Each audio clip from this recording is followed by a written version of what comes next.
Have you ever wondered the best way to quit a job? We're going to tell you in this video exactly how to do it. I quit. No, I quit. I quit. First of all, you need to have a plan.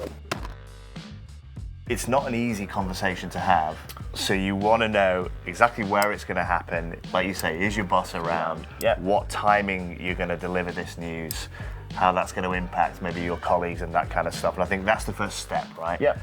When is this going to happen? Where is it going to happen? Who am I resigning to? Plan it. Write a physical resignation letter. Yep. May sound maybe even a little bit old-fashioned, but actually, I think mentally, you want this to be certain, right? Yep. You don't want this to be a conversation and a negotiation. It's, here's the letter, I'm resigning, my last day is on this date, Yep. It's done. And I think it just gives you that, a little bit of extra confidence in what can be a daunting situation. So I think wherever you are, whatever company, go to that meeting with a letter already prepared. I think the basic rule for this is, and this is why it's also good to write the resignation letter, the conversation should mirror the contents of the letter. Keep it really clean, explain, tell them you're resigning, explain why, tell them when your last day is going to be, Yep.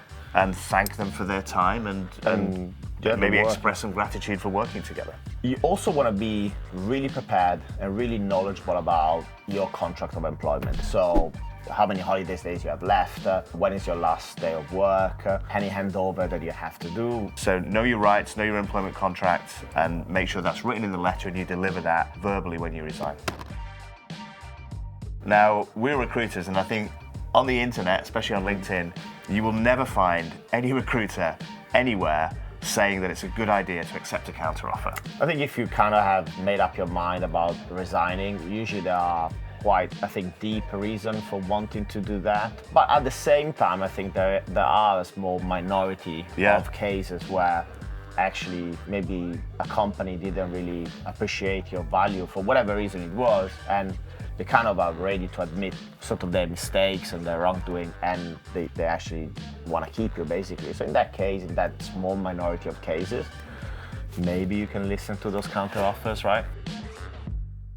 The golden rule for counteroffers is don't forget why you're resigning in the first place. Of course, listen to your company, but I think you just got to keep in mind why you are sat here delivering this conversation. And it's very rare that they're going to say something which will actually change that. I think it's important you don't leave a mess behind, make sure that everything is clean, so whichever, you make sure your handover is professional, make sure your team is aware that you're leaving, you don't leave behind any, major unresolved issue, right? Yeah, it can damage your reputation if you leave and then suddenly they pick up the stone and underneath the stone there's a whole dirty mess of the fact that you've actually not been working for the last 6 months. Yeah. Well, that's not the way to do it, right? I think do it professionally, keep everything clean, as you said, make sure you're up to date with everything, leave on good terms. It's the best way. Yeah.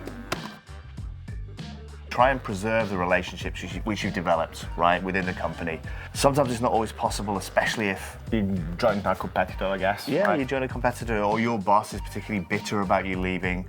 But that can fade over time, and I think as long as you keep the professionalism and you keep the relationship and you make the effort, then you never know when you're going to bump into these people in the future and when you're going to need those connections. It might turn out that 2-3 companies down the line, one of your colleagues is going to join your company, your boss is going to be managing director somewhere else, right? So again, you never know, and especially if you work in a small industry, you're going to bump into these people again and again, right? Either as a client, candidate, you never know.